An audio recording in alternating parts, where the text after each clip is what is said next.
Let's proceed to the third part of this lecture. This time, we'll be discussing continuity on an interval. Let's look at this theorem, which says that if f and g are continuous functions at x equals a, and we let c be a real number, then the following functions are also continuous. So the sum or difference of two continuous functions at x equals a should also be continuous at x equals a. The product of two continuous functions at x equals a should again be continuous at x equals a. The quotient of two continuous functions at the point a is also continuous provided that your denominator, which is g of a, should not be equal to 0. And last, any constant times a continuous function at x equals a will again be continuous at x equals a. Now, to define continuity on an interval, we first define continuity from the left and from the right at x equals a. So we say that a function is continuous from the left at x equals a if f of a is equal to the limit of f of x as x approaches a from the left. Okay, so given a function f of a, say this point is f of a, yung limit ng f of x as x approaches a from the left should be equal to f of a. So parang graphically, this is what you should see. Similarly, a function is continuous from the right at x equals a if f of a is equal to the limit of f of x as x approaches a from the right. So again, if this is your f of a, the limit of f of x as x approaches a from the right should be equal to f of a. Now, let's consider the function f of x equal to the square root of 2 minus x. So we'll determine if it's continuous from the left or from the right at x equals 2. So first, we need the value of the function at x equals 2 or f of 2. So this is just equal to the square root of 2 minus 2, which is 0. Okay, next we get the limit of f of x as x approaches 2 from the left and the limit of f of x as x approaches 2 from the right. Okay, so first get the limit of f of x as x approaches 2 from the left. So 2 minus 2 is 0. Remember, when you have square root of 0, you have to determine if you're approaching 0 through positive or through negative values. Since x is approaching 2 from the left, that means your x is less than 2. So 2 minus something less than 2 is positive. If you're approaching 0 from the right, this square root is defined or this limit is defined and this is equal to 0. So since f of 2 is equal to the limit of f of x as x approaches 2 from the left, f of x is continuous from the left at x equals 2. Okay, now let's get the limit of f of x as x approaches 2 from the right. Again, this is equal to the square root of 0. Okay, but x is approaching 2 from the right. That means your x here is greater than 2. 2 minus something greater than 2 will be negative. Therefore, you're approaching 0 from the left. And you know that this limit does not exist. Okay, therefore, f is not continuous from the right at x equals 2. Next, let's look at the greatest integer function. So say g of x equals the greatest integer function of x, and n is an integer. Recalling the definition of the greatest integer function and looking at this graph, we say that g is continuous from the right at x equals n, but not from the left at x equals n. So say we consider this portion of the graph. So it is clear here that g of negative 2 is equal to negative 2. Okay, and the limit of g of x as x approaches negative 2 from the right is equal to limit of g of x as x approaches negative 2 from the right is again negative 2. Okay, so since they are equal, g is continuous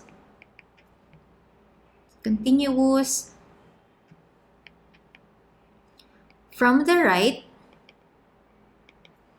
at x equals negative 2. And it is the same for all integers n.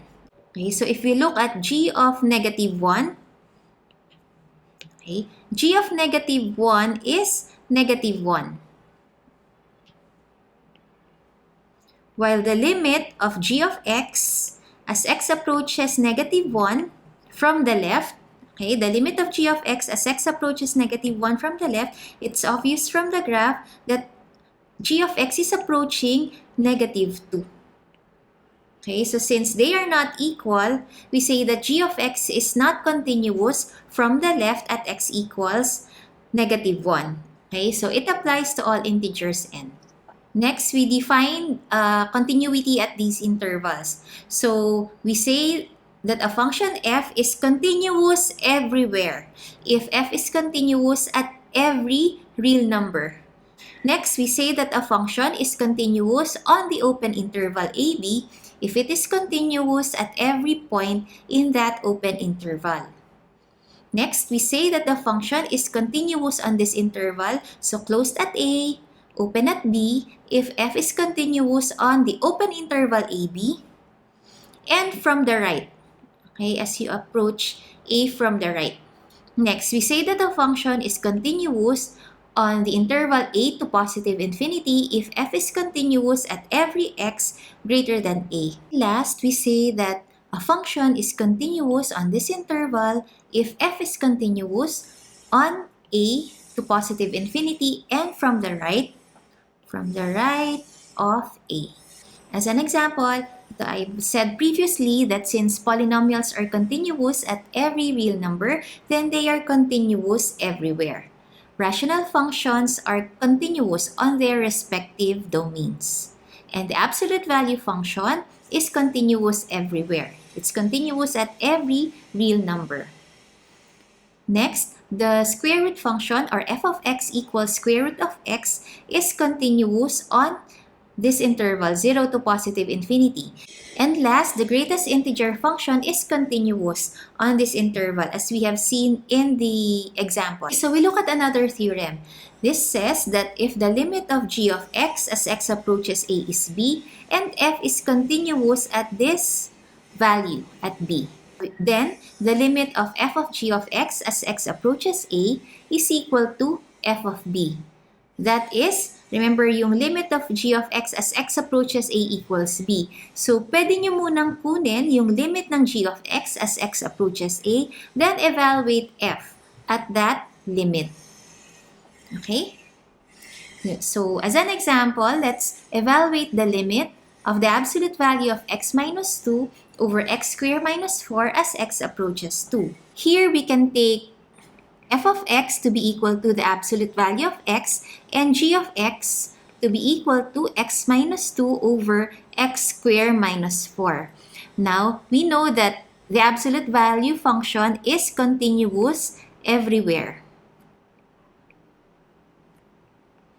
So, using the previous theorem, we can get the limit of this function first, then get its absolute value.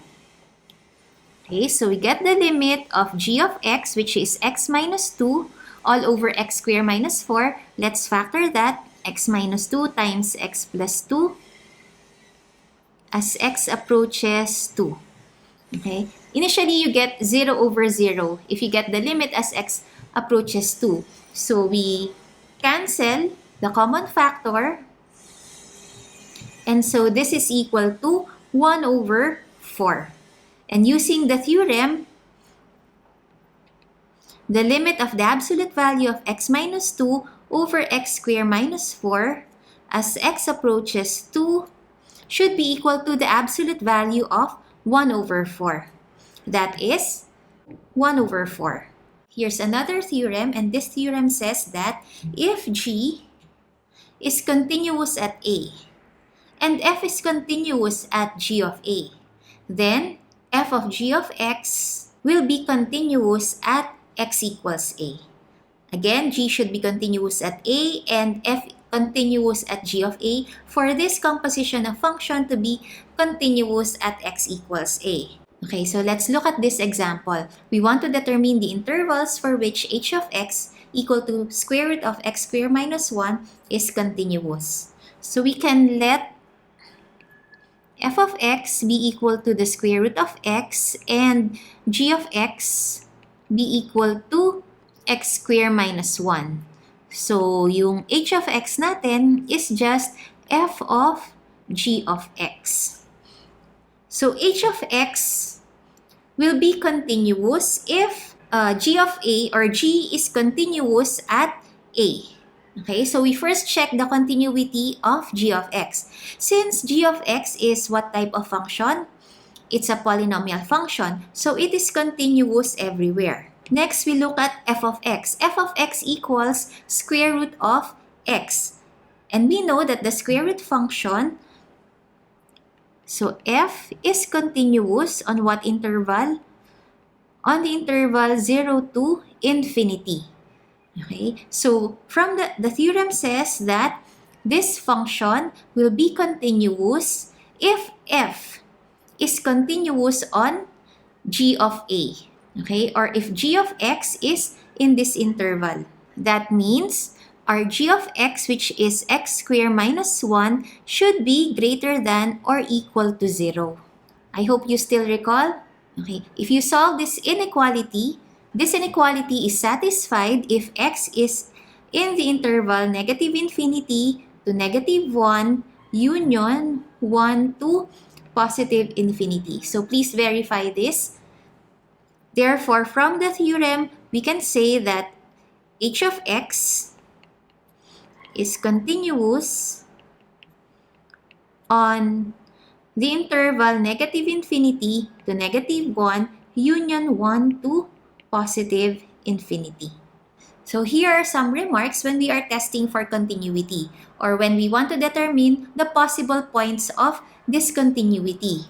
First, a function is discontinuous at numbers where it is undefined. Kailan ba undefined yung function? For a rational function, it's undefined when the denominator is 0. So determine when a function is undefined. Next, a piecewise definition or a piecewise defined function may be discontinuous at endpoints of intervals. Okay? So again, endpoints of intervals are possible points of discontinuity. So for example, we want to discuss the continuity of this function, this piecewise defined function. First, we look at the possible points. Again, these are just possible points of discontinuity. Then you have to verify using the conditions for continuity kung point of discontinuity nga sila. Okay? So first, yun, since this is a piecewise defined function, we must check the continuity at x equals 1. There might be a discontinuity at x equals 1. Next, yun. So since we have 2x plus 6 in the denominator, we have to check when x equals negative 3. Because if x is negative 3, this denominator will be 0. Similarly, we have absolute value of 2x minus 3 in the denominator. Actually, yun, you have absolute value function. Tapos, di ba yung absolute value function can also be expressed as a piecewise defined function. Aside from that, it's also in the denominator. So we should check when the absolute value of 2x minus 3 equals 0. And that is when x equals 3 over 2. Okay, so we have 3 possible points of discontinuity. Let's check the continuity at x equals 1. Remember, yung tatlong conditions na dapat nating i-check. So first, get f of 1. So since this is what we will use if x equals 1, so f of 1 is 1 minus 2. negative 1 all over 2 plus 6, that's equal to 8. So f of 1 is negative 1 over 8. Second, we get the limit of the function as x approaches 1. Since 1 is a boundary of this interval, okay, we get the limit as x approaches 1 from the left and as x approaches 1 from the right. As x approaches 1 from the left, we will use, ito yung less than 1 or this is to the left of 1. So we will use this piece. We get the limit of x minus 2 over 2x plus 6 as x approaches 1 from the left. And again, this is equal to negative 1 over 8. As x approaches 1 from the right, so that's values of x greater than 1, we get the limit of this function. As x approaches 1 from the right. So limit of 2x squared plus x minus 6 all over absolute value of 2x minus 3. Okay. Now, getting the limit, we have 2 plus 1, 3 minus 6, you have negative 3 all over 2 times 1, 2 minus 3, that's negative 1. Absolute value of negative 1 is positive 1. So, this is equal to negative 3. Okay, so since the limit of f of x as x approaches 1 from the left and from the right are not equal, we say that the limit of f of x as x approaches 1 does not exist. Therefore, f of x is discontinuous. Sige, we can also categorize yung type of discontinuity. So we say that f of x has, anong klaseng discontinuity yan? Has a jump, essential discontinuity at x equals 1. Okay? Jump because the limit as x approaches 1 from the left and from the right exists, but they are not equal. Moreover, what can we say? Since f of 1 is equal to the limit of f of x as x approaches 1 from the left, we say that f of x is continuous from the left at x equals 1. Let's look at the next point. X equals negative 3. Okay, so at x equals negative 3, first we get f of negative 3. But since we have 2x plus 6 in the denominator, f of negative 3 is undefined. Actually, dapat meron dito, x should not be equal to negative 3. Ayan, so ano na agad yan? Discontinuous na yung function natin at negative 3. Pero if you want to categorize or if you want to identify the type of discontinuity, let's get the limit as x approaches negative 3. So we have x minus 2, limit of x minus 2 over 2x plus 6. So negative 3 minus 2 is negative 5. And again, we have 0 in the denominator. So, a constant over 0, yung limit nito is equal to infinity. But to describe or to determine kung positive or negative infinity, we have to get the limit as x approaches negative 3 from the left and from the right. Okay, so to determine if how you're approaching 0. So if x is approaching negative 3 from the left, say negative 3.1, okay, that's less than negative 3. This will be negative 6.2 plus 6 negative. So you'll be approaching 0 from the left. Negative constant divided by 0 through negative values, that's positive infinity. Now let's get the limit of x minus 2 over 2x plus 6 as x approaches negative 3 from the right. So, say x is negative 2.9 times 2, that's negative 5 point something plus 6.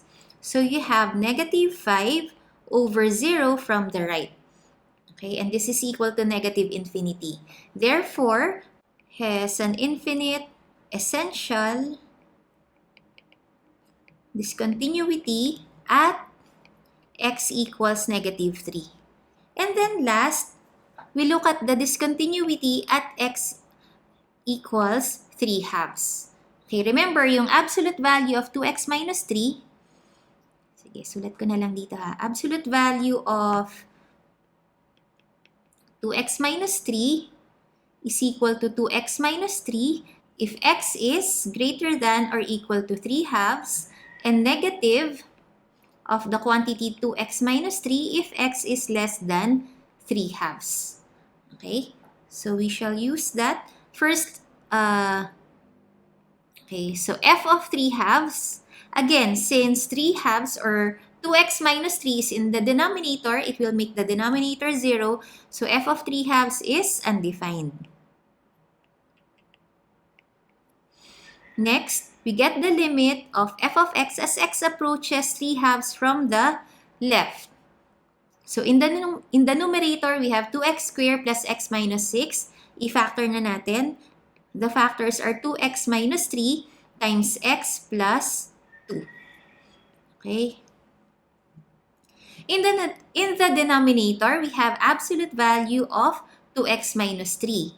As x is approaching 3 halves from the left, so we look at the piecewise definition.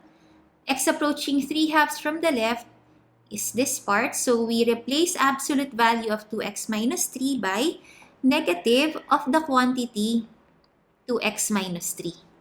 So we can cancel this. And you have negative of 3 halves plus 2, which is equal to negative 7 over 4. Next, we get the limit as x approaches 3 halves from the right. Again, the numerator can be factored into 2x minus 3 times x plus 2. Now, as x approaches 3 halves from the right, okay, this piece for values of x greater than 3 halves or to the right of 3 halves. So, we replace absolute value of 2x minus 3 by 2x minus 3. So, this factor can be cancelled, and the limit of x plus 2 as x approaches 3 halves from the right is 3 halves plus 2, which is equal to positive 7 over 4. Again, since the limit of f of x as x approaches 3 halves from the left and from the right are not equal, we have a jump essential discontinuity at x equals 3 over 2. So, to show you the graph of this function, sige, let's verify. So, at x equals negative 3, it's discontinuous at x equals negative 3. The limit of f of x as x approaches negative 3 from the left is positive infinity. The limit of f of x as x approaches negative 3 from the right is negative infinity. Now, we see that at x equals 1, okay, we have a jump essential discontinuity. And the function is continuous from the left at x equals 1. Okay, because f of 1 equals the limit of f of x as x approaches 1. Then at x equals 3 halves, that's x equals 1 and 1 half. Yan, you also have a jump essential discontinuity. Okay, so please answer or try to answer these exercises so that you can check if you have understood our lesson for today on continuity. Okay, so thank you for listening. Goodbye.